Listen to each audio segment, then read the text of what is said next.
Hello, Rabbanit Shira. Shalom, Rabbanit Hamutal. I have a friend who has a very interesting book. It has 365 different pages. And For each day? For each day. And it tells you something special about you according to the date and the exact time of the day that you were born in.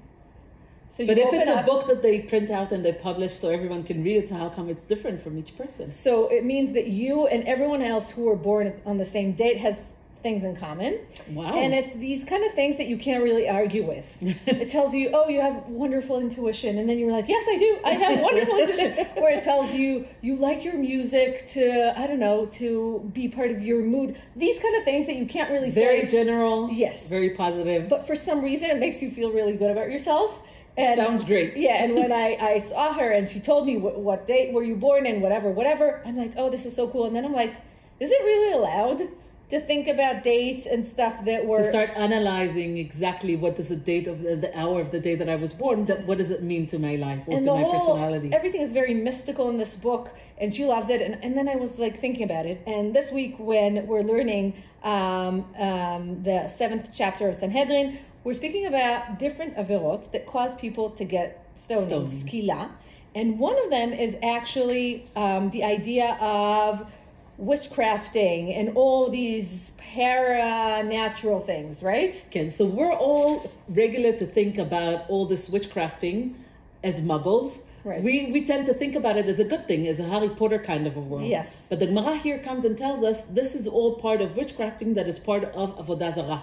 It's not witchcrafting in fantasy book. Right. It's witchcrafting that you're doing in order or in some sort of a motivation in order to worship idols and to create some sort of a connection to the other world and to do things that Judaism and Torah doesn't let. So even if you want to understand the future or predict something or have some kind of signs to tell you what to do, the Torah tells us don't do it. Okay? So we're in Daf Samechei and all the Dapim later. The Mishnah says, Baal ov pitom, medaber mishichyo v'yid'oni, medaber im hamet, kol elu biskila. Meaning, if you're trying to have some kind of connection with the dead, some people are said to have gone to cemeteries and sleep there. And to starve yourself and to sleep at the cemetery in order to be able to connect to the dead. Yes, and doing things with animals and trying to and really, the bone of the chicken. I know, and predict the future. And it talks about Shaul, right? Because he's one of the main examples of people who tried to speak with the dead. Who spoke to Shmuel. I think that whoever lost someone that is close to him can identify with the feeling that you would want to. Connect. I would want to talk to someone. I would want to have just one last conversation, one last question, one last comment that I can say. And the Torah is telling us all of this thing, researching to the past and talking to the dead, or trying to figure out the future, but not living in the present. All of that is part of Avodah Zarah, and this is something that the punishment for it is stoning, is skila. And the interesting thing is, in Daf Samechei Amud Bet, is that the Gemara is saying there are powers in our world. And we don't deny it. Exactly. We're not saying it doesn't exist. We are saying, yes, it does exist. And the most amazing story of the Amoraim, okay? And Rava is saying, if the tzaddikim want to, they can create a world. They have the option to use those powers in order to connect with HaKadosh Baruch Hu to create the world. And Rava himself created this kind of, I don't know how to describe it. A person without a neshama. Without a neshama, what we call a golem. Yeah, exactly. and he looked like a regular person. And then he went and sat in front of Rabbi Zera. And Rabbi Zera saw that something was off. This creature did not speak. And Rabbi Zera understands and he says, Lo hava kamehaderle. He did not respond. This golem, this creature, Amarle min chavrayat. You're part of this group, this inhuman creatures. Hadar le'afaracha. Go back to the earth. And he does.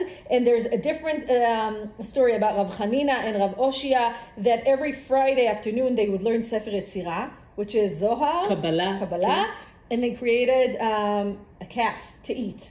Like these supernatural stories. And the Gemara is saying, we're not saying they didn't have the power to. We're saying don't use We're saying powers. The power exists. There are some people that maybe have the ability or the power to use those powers, But we're telling you, don't do it. Yeah. Don't do it because we don't want you to worship other idols. We don't want you to work avodah zarah. And I think that in the more deeper level, I think what it's telling us, don't indulge into the past. Don't try to figure out the future. Stay in the present. And I think when you read the stories at the beginning, you're like, okay, this is not part of my life. It has nothing to do with our lives today.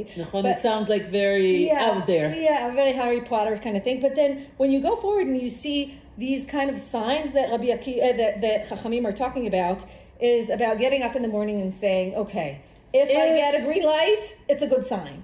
It means that I'm going to have a good day. Yes, if everything's going to work out properly, that's a sign. And that, I think people do.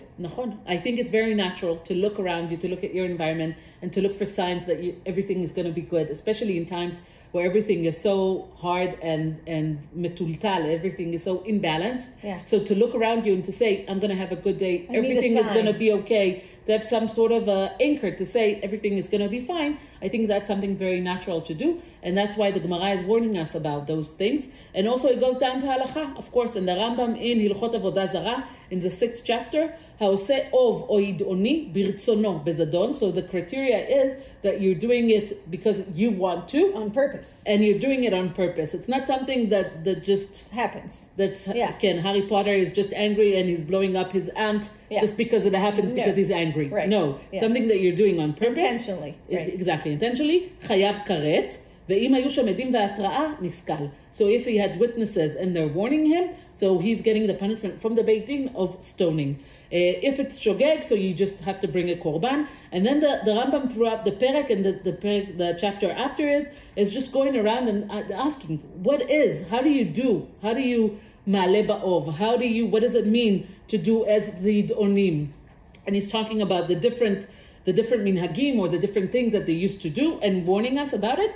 But at the end of the chapter, he's also saying, you should notice that there are things that are similar, but it doesn't mean that it's avodah zarah. The fact that we're doing stuff that are similar to what the custom of idol worshiping doesn't mean that it's the same, because the tension is different and the custom is different. And he brings as an example bowing down. So for avodah zarah, you would bow down, and then today, if you would go to Har HaBayit, for example, to where Beit HaMikdash used to be, or in the times of the Rambam, he's talking specifically about going to Beit HaMikdash, not that he had a Beit HaMikdash, but the Rambam is writing in the ideal world where we go to Beit HaMikdash. So he's saying the fact that we are bowing, we're not bowing in the same way as idol worshipping, we're bowing with all of our body. Hamutal here is going up to Temple Mount.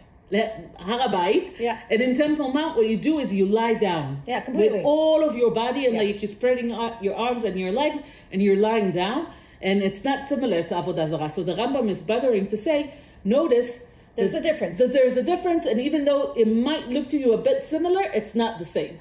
The second example that appears here is putting a stone on someone's grave, matzeva, and it says that we're not supposed to do that, right? But the Rambam is saying which matzeva is not allowed. Matzeva she'asra Torah היא בניין שיהיו הכל מתקבצים אצלה, meaning that it's some sort of a place that everyone is coming to gather to worship in a way. So Rav Steinsaltz in his commentary down below says, you're right, Rambam, but what we do today, we put stones in cemeteries and some things to remember by, and it's not the same. כתבו האחרונים שאין איסור בהקמת מצבת זיכרון לנופלים במערכות ישראל.